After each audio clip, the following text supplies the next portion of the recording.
You know, it's the little boy who cried wolf. After a while, people are like, come on, enough already. You keep trying, you keep trying, you keep trying. You're taking up our time. You're taking up our resources. You get the Supreme Court having to rule on this thing because you're all a bunch of freaking idiots. Okay, now I'm just getting mad.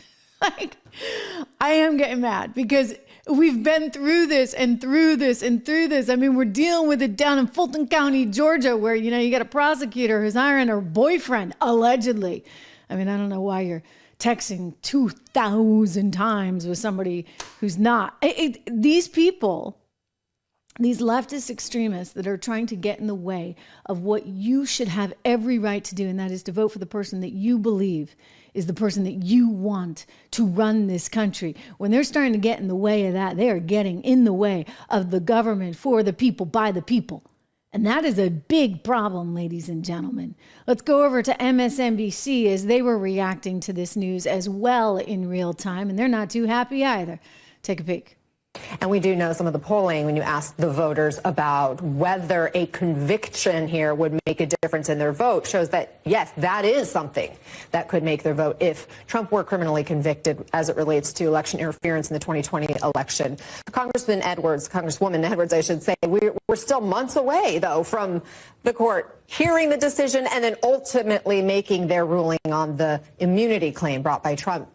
Oral arguments obviously already set. April 22nd, so about 6 weeks away. How big of an effect do you think the Supreme Court will have on the general election? This court having an influence on the 2024 election?